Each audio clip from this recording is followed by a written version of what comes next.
अब आशुतोष, ये जो विपक्ष का मिशन है 90% SC ST, इसमें OBC, गुरदीप जी आवाज आ रही है मेरी? अच्छा, तो आशुतोष, इसमें OBC भी है, इसमें SC भी है, इसमें ST भी है और इसमें अल्पसंख्यक भी है आज की तारीख में। ये SC ST का रिजर्वेशन खत्म करने वाली इकलौती आपकी पार्टी थी, रिजर्वेशन इन प्रमोशन। अड़ गए आप यूपीए सरकार के सामने, क्योंकि वो दलितों का वोट बैंक उस वक्त आपका वोट बैंक नहीं था। रिजर्वेशन के खिलाफ ऑर्डिनेंस ले आई सरकार आपकी। ये सोशल जस्टिस है। देखिए गरिमा जी, दो चीजें हैं जी सर। एक तो बार बार समाजवादी पार्टी को इस बारे में उलझाया जाता है कि रिजर्वेशन के प्रमोशन में समाजवादी पार्टी विरोध में। हम उसके उस स्वरूप के विरोध में थे जो उस स्वरूप में दिया गया था। हम कभी भी नीतिगत फैसलों में सामाजिक न्याय के साथ में रहते हैं। हाँ। और भारतीय जनता पार्टी जो आज अपने आप को कास्ट सेंसस की हिमायती बता रही है, ये वही पार्टी है जिसने इस देश में मंडल के खिलाफ कमंडल की यात्राएं निकाली।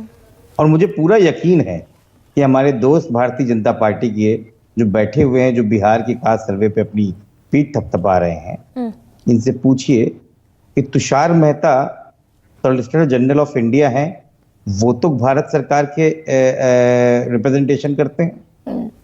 उन्होंने क्यों जाके हाई कोर्ट में इसके खिलाफ एफिडेविट दिया था? इनसे पूछिए जाके कि ऐसा कब हुआ था और कब ऐसा हुआ कि जब 2021 में जब केंद्र सरकार से संसद ने पूछा गया कि आप कास्ट सर्कस 2021 जो होनी है, हालांकि इन्होंने गणना गलत बताई कि कब कोविड हुआ और कब नहीं हुआ, तो साफ साफ तत्कालिक गृह राज्य मंत्री ने बोला कि सोशियो इकोनॉमिक कास्ट सर्वे करवाने के लिए एडमिनिस्ट्रेटिव प्रॉब्लम्स हैं, चैलेंजिंग है, कम्बरसम है, ये फिलहाल नहीं हो सकती और ये सरकार के किसी भी फैसले में नहीं आती। लेकिन उसके बावजूद जब भारतीय जनता पार्टी को चुनाव लड़ना था 2018 में, तत्कालीन गृह मंत्री राजनाथ सिंह ने माना ये सारे आंकड़े हमारे पास रखे हुए हैं और रखे हुए हैं और हम इसको घोषित भी करेंगे।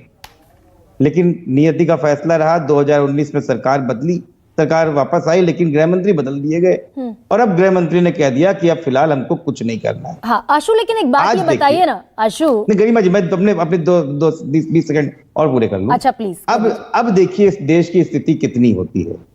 जो व्यक्ति 56 इंच का चीना लेके चलता था, जो रात के 8 बजे एक नोटबंदी जैसा एक दमनकारी फैसला कर देता था, लॉकडाउन जैसा फैसला कर देता था, आज स्थिति ये हो गई है कि भारतीय जनता पार्टी की जो बैसाखी वाली सरकार है, उनके सारे घटक दल इन पे जोर आजमाइश कर रहे हैं कि कास्ट सेंसस करना पड़ेगा। और अब कोई एक व्यक्ति नहीं, देश का गृह मंत्री और भारतीय जनता पार्टी के पूर्व अध्यक्ष अमित शाह को मानना पड़ रहा है कि हमको कास्ट सेंसस करना ही पड़ेगा।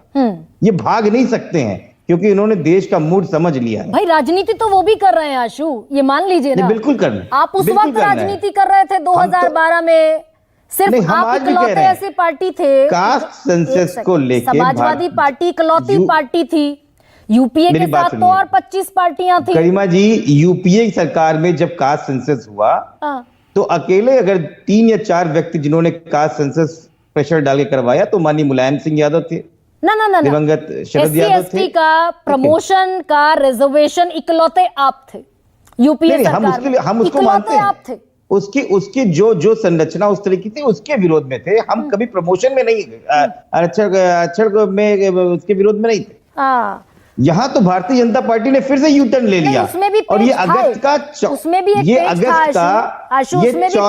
चौथा U turn Bharatiya Janata party की सरकार। रिजर्वेशन मिलने लगा प्रमोशन में भी दलितों को, SC को, ST को, तो ये तो OBC से ज्यादा हो जाएंगे, आधिपत्य हो जाएगा बड़ी सरकारी नौकरियों में। गरिमा जी, ये नीतिगत चीजें थी और अगर इसके खिलाफ हम थे तो बहुजन समाज पार्टी ने हमारे साथ गठबंधन क्यों किया? वो तो दलितों की राजनीति करती थी। तो जो है गुरदीप जी, वो तो साथ में करती थी। ठीक है आशु, ये भारतीय जनता पार्टी का एक प्रोपेगेंडा है जो फैलाया जाता है। जैसे कहा था महिला आरक्षण के हम खिलाफ हैं, हम कभी खिलाफ में नहीं थे, हम उसके उस स्वरूप के खिलाफ थे। ठीक है शहजाद।